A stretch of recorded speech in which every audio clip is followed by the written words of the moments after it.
Right now, more on the Salvation Army's new facility. Also, some tips that could save you thousands on your walk down the aisle. All this and more, 96 News starts right now.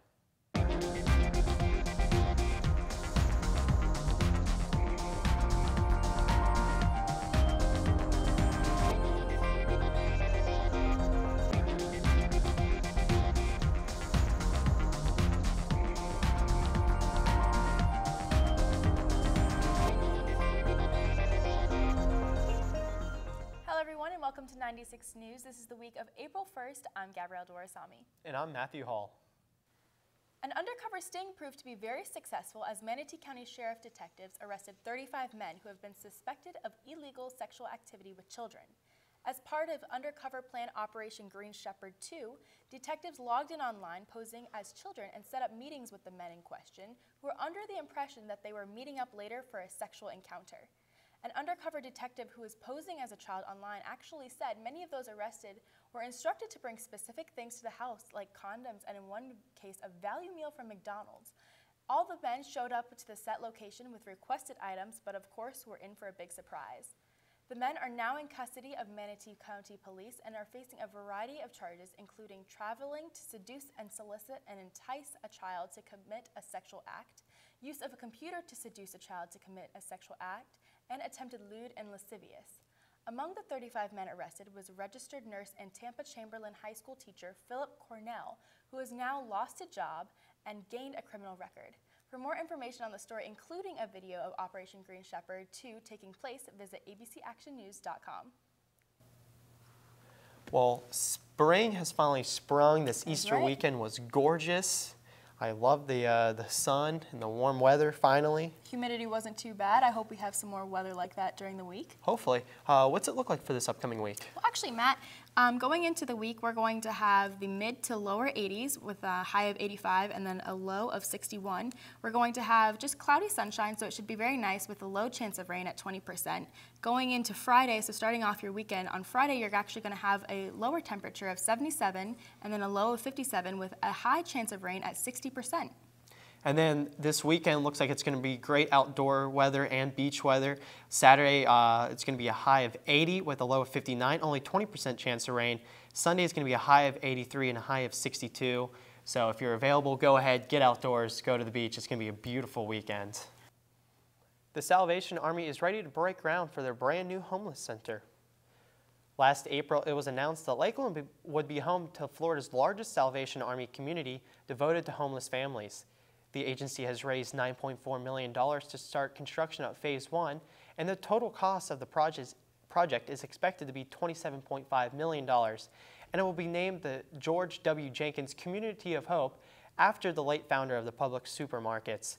The Community of Hope will be located at the southwest corner of Kathleen Road and Sleepy Hills Road, and it will include a daycare center, after-school programs, a gymnasium and community center, as well as short-term emergency shelter for families.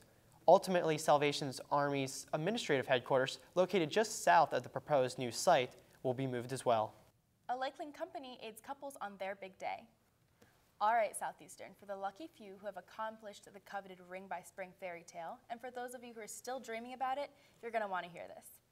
New trends to cut spending and accommodate more budgets have been becoming more apparent as many locals have been ditching the idea of hiring a pricey wedding planner and instead hiring what is called a day-of coordinator at a fourth of the price of what a regular planner costs.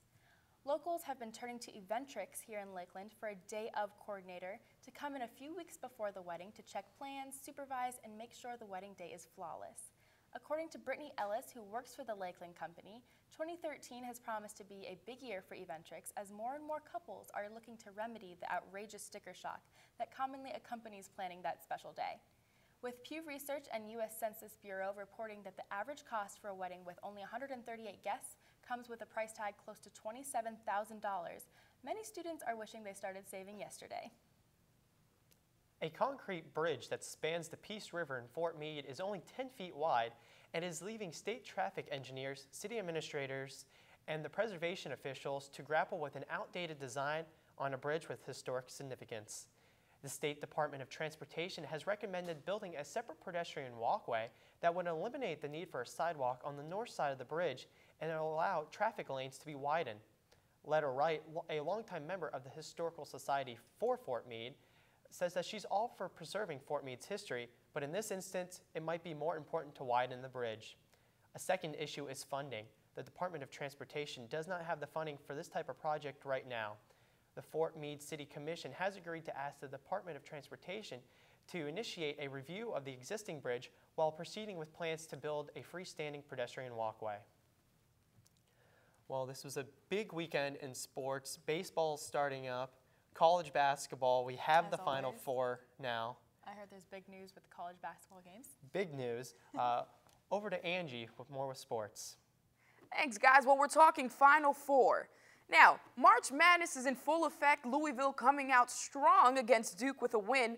This game will be remembered not only for their one step closer in the Final Four, but because of Kevin Ware. With 6 minutes, 33 seconds left in the first half, Ware, who has played a key role in Louisville's 14-game winning streak, jumped to try and block Tyler Thornton's three-point shot. When he landed, Ware's right leg snapped midway between his ankle and knee. The bone snapped almost at a right angle. Ware dropped to the floor right in front of the Louisville bench, and almost in unison, his teammates turned away in horror. Thornton winced, putting his hand to his mouth as he turned around. Louisville is the 5th school in the last 10 years to play in a BCS game and reach the Final Four in the same academic year. The previous 4 all reached the basketball title game, and 3 of them cut down the nets. Louisville seeks to join Kansas and Florida as the only schools to win a BCS game and a basketball national title in the same academic year. Now in MLB, Rick Ankiel and the Houston Astros made an impressive debut in the American League, trouncing the Texas Rangers 8-2 Sunday night in the Major League opener and giving Bo Porter a win in his first game as manager. The Astros are coming off consecutive 100-loss seasons and has the lowest payroll in the majors, prompting many to predict they will be the worst team in the majors. But Houston opened in style, wearing spiffy new uniforms, and brought back the orange and blue of old-school Astros teams. Now that's all I have with sports today. I'm Angie Quesada with 96 Sports. Back to you guys. Thank you, Angie. Well, that's all the time we have left. Keep it here on 96 News for all the latest in breaking news, weather, and sports. I'm Matthew Hall. And I'm Gabrielle Dorasami. Have a great week, everyone.